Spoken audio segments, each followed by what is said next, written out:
Hi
guys, welcome to Doset Hotel.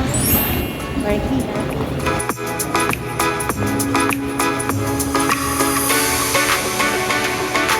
Nandito na tayo guys.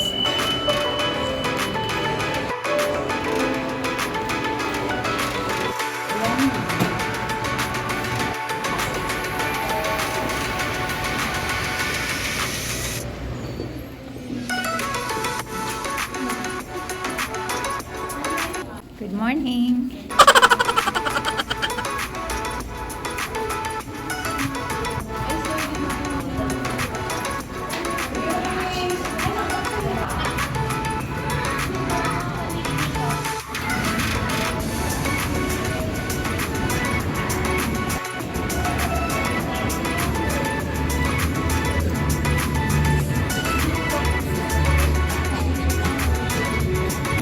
Hi. Easy.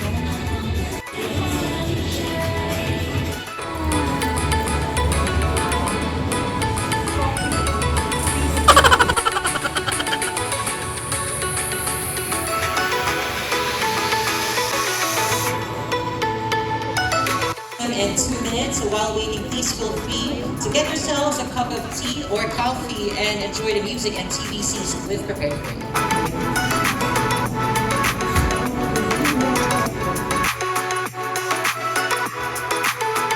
Your host and moderator for today. So before we start our health symposium for today, is for you to participate and listen actively.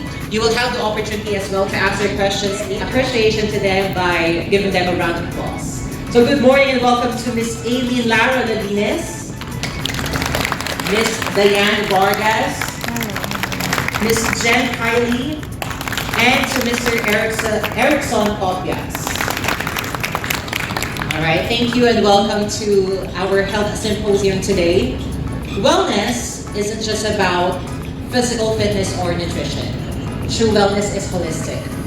It encompasses our mental, emotional, or spiritual health as well.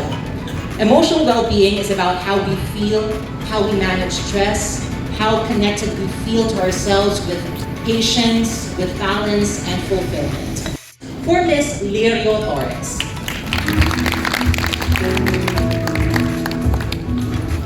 Hi, good morning everyone. Good So first of morning. all, I would like to thank you for attending this morning session. So this session is very close to one's heart. I'm sure in the past months, especially COVID, we've been hearing a lot about mental health, right? So again, it will be a very productive one and I'm sure we will learn a lot from today's session. As we all know here in Sun Life, we strive, we always try to help our clients achieve lifetime financial security and of course to live healthier lives. But we know that the journey to being financially free is brought about by a lot of challenges and unfavorable possibilities. And we have done a lot of researches. And it came out that one of the prevailing concerns of the majority of the Filipinos is actually their health, such as the huge costs associated with it and getting sick. As we all know, when somebody gets sick, we get scared for the family, for ourselves. Especially, we always think about how much it is, right? When somebody gets sick, the first thing we think of, aside from which hospital, who's the what doctor, is how much are we going to spend? Because nowadays, as they say, mahal magkasakit. Do we all agree with this? Yes, it is very expensive to get sick nowadays and we all get worried. And here in our slide, if you can see, this is one of the researches that we have done, and it came out that only 7 out of 100 Filipinos feel that they are financially ready when it comes to medical emergencies. That's why if we ask, are the Filipinos ready when somebody in their family gets sick? I will ask po kayo, are you ready if you or any of your family members get sick? Are you ready to face the financial consequences? Yes, ma'am. Si ma'am talagang gumaganyan yun, which I understand. You know, especially during pandemic, we all realize how expensive it is to get sick. And we end up getting worried. We already worried if, are we going to get well? But we're also worried about, do we have enough money to get well? Eileen Lara Ladines.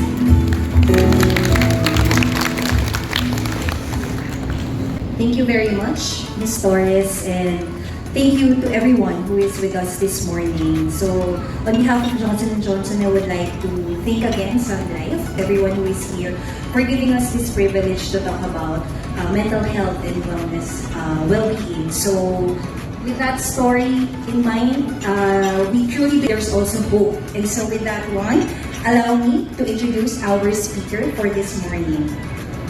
Our speaker graduated with her Doctor of Medicine degree from Far Eastern University, Dr. Nicanor Reyes Memorial Medical Foundation, and completed her psychiatry training in the National Center for Mental Health. She completed her postgraduate training course in psychiatry at the National University of Singapore and Woodbridge Hospital in Singapore as the full scholar of the National Economic Development Authority. She has an extensive training in drug abuse, anger management, and mindfulness, among others. In 2008, she was awarded Most Outstanding Psychiatrist in Community Service by the Philippine Psychiatric Association.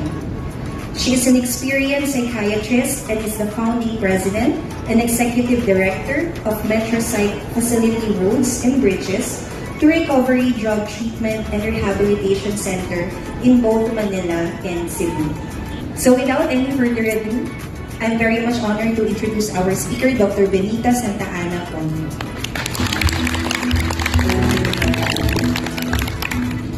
Los Angeles teams, thank you for the program. I would have disappeared behind this kung hindi nila nilagyan ng karakter sa baba. It's always causing me anxiety, and they say that if it is a secret, it's going to be to cause anxiety, so it's not a secret. I have issues with my height. Okay, so let's talk about your wellness, a title na emotional health and well-being. So I am a psychiatrist by profession, and every patient who comes in to my clinic has a story that's as unique as their anatomy, as unique as their individual habits and lifestyle.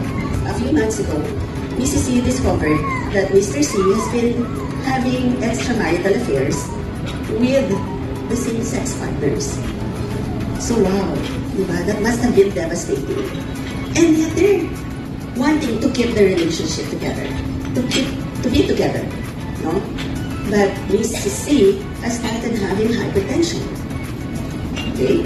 Mr. J is a graduating college student who dabbles on boxing, and he broke off. They broke off. His girlfriend of 3 years broke off with him, and he attempted suicide by hanging. Okay. So what is this telling us? No? These are people who are with us. No? Just like anybody else, we all want to feel better, to be well, and to perform well. No? Whether it's Mrs. C, Attorney M, or Mr. J, no? A whole body approach is required. No? Requires attention to more than just physical symptoms, and can cope with normal stresses of life, can work productively and fruitfully, and is able to make a contribution to his or her community. So, nandito kayo ngayon lahat. Are you mentally well? That can lead to a person developing mental health problems. No? If you're severely ill, I saw this patient yesterday. Meron siyang Parkinson's, no? And what happened was, na-slip siya. So, aside from her Parkinson's, ngayon, mayroon na rin siyang fracture sa hips niya. And so, hindi na siya makamove. No?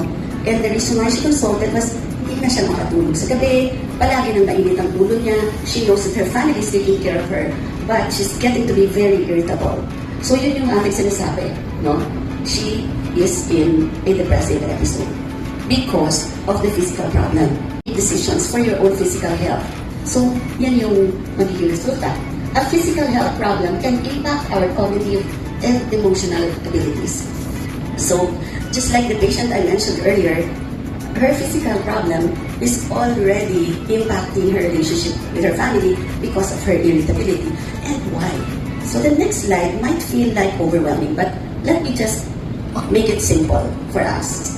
Something is happening here in our brain, okay? So when we're stressed out, the thalamus receives that information. And it sends a message to the amygdala. The part of the brain, ang tawag namin dyan, sabi dyan, fear center. But I actually think that it works like a lifeguard. Now, what does lifeguard do? The lifeguard protects, di ba? From drowning. And pag nagdadrown ka na, i-rescue ka niya. So, double purpose. Yun yung kinagawa ng ating amygdala.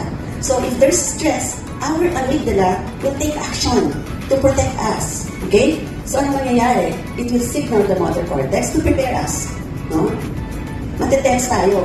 Okay? But it will also reach out to the hypothalamus, no? And a series of events will happen. No? Ito yung tinatawag natin na HPA axis. Will trigger, will send message to the pituitary gland, will send message to the adrenal gland, resulting in the production of noradrenaline, adrenaline, and cortisol. Hey, familiar tayo sa adrenaline, di ba? So wala na tayong sense of well-being, wala na tayong happiness, no? Glutamate will go down as well. Pulls down. Cortisol pulls down a lot of things, no? But other doctors differently about cortisol kasi may mga iba epekto, no? And when it's all pulled down, then we go into a series of depression or anxiety and all that. And the reason why I explain this to my patients, you know what? Kasi yung mga gamot na available, it works on this. Serotonin, dopamine, and glutamate, etc. Pero hello, saan ang galing ang problema? Dito. Diba? So, ang problema, hindi gamot lang ang solusyon. The medications will help, but there's a lot of things that we can do for ourselves when we're stressed out. So, well, yan yung this part. But look at the autonomic nervous system that gets activated. No? When the sympathetic nervous system gets activated, again, fight, flight, or freeze na naman siya. And then, eto si parasympathetic nervous system, ang trabaho niya is to calm us down. No? It should calm down the body after the danger has passed. But like I said earlier, our danger doesn't end. No? Because the enemy is us. When we get stressed out, no? Nandyan palagi yung constant. And sometimes, we don't give an opportunity to our parasympathetic nervous system to take effect or to take control. So, hindi na tayo nare-relax, hindi na tayo nakakalma. Anong problema? The amygdala is overactivated. Siya yung in charge sa stress. But the prefrontal cortex, which is this, di ba? Pag may problema tayo, teka, isipin ko lang ito. And dito yung prefrontal cortex natin. What happens? It's that part of the brain that's in charge of logic. It gives us our intellect, kung paano tayo nag-ignition. But what happens pag sobrang stress? No? Overpowered ni amygdala si prefrontal cortex. Kaya pag may problema tayo, hindi na rin tayo nakakaisip na maayos. Kasi siya na ang tumatrabaho. Hindi nabibigyan ng opportunity si prefrontal cortex gumana. The amygdala has hijacked the prefrontal cortex. Is this making sense? Yes. Hindi ba na-explain sa atin? Ito yung nangyayari sa utak natin eh. Di ba? So ngayon, what happens? Our brain is neuroplastic. Ano ibig sabihin nun? Nang-a-adapt siya. No? Ibig sabihin, like si amygdala, pag na-overwork siya, lumalaki siya. It grows. No? And si prefrontal cortex, pag na-hijack palagi siya ni amygdala, lumiliit. So yung pag-iisip natin, humihina. That is what we call neuroplasticity. Our brain cells adapt to what we are experiencing. So now, what happens? An enlarged amygdala and a smaller prefrontal cortex. Ano mangyayari? The brain will produce more stress hormones. Mas stress na naman tayo palagi and less frequently engage in calm, rational decision-making. Lumiit na kasi si prefrontal cortex, no? So, pag malaki na masyado si amygdala, ino-occupy niya na yung malaking role sa brain natin. We get more stressed, we become less rational, the amygdala again gets bigger kasi neuroplastic siya. And then the prefrontal gets smaller. And so it goes on and on. Okay? This is our responsibility. Walang gamot dyan. Tayo ang may magagawa dyan. No? That's our brain. So we need to be able to do something about it. No? And dito papasok yung rituals. No? It gives our brain the practice it needs to respond to stimuli in new ways, thereby affecting the network's structure and function in many ways to promote well-being. By whatever you do most of the time. So, yung mga bagay na kailangan natin gawin paulit-ulit for our well-being. No? So, rituals are meant to help you build daily repetition into your life so that you can rewire your brain, no, towards greater well-being. It is within our power. Yan yung kailangan natin gawin. That's interesting, right? No? Kasi mas nag-iintindihan na siya ngayon. Unlike before, no, na we did not understand what was going on, but now we do. No? So the power of rituals. Be mindful of how we start our morning. This is just an example of something that you can do, but you can do something else, no? Start mornings with something purposeful or encouraging, maybe a morning walk, no? Morning walk, no? Maybe even taking this to heart by leaving our cell phones, no, at home so you can get in touch with nature, no? And avoid temptation of checking on messages and emails. Kalma lang, kalma, no? Yung notification ng cellphone, kahit nag-walk tayo usually, oops, pipilit na sa heart natin kagad. Diba? So a ritual is a small, intentional, mindful change in lifestyle that can transform your well-being. Are we a creature of habit? An habit is an automatic urge to do something triggered by a cue and often leads to a reward. Pagising sa umaga, kape na.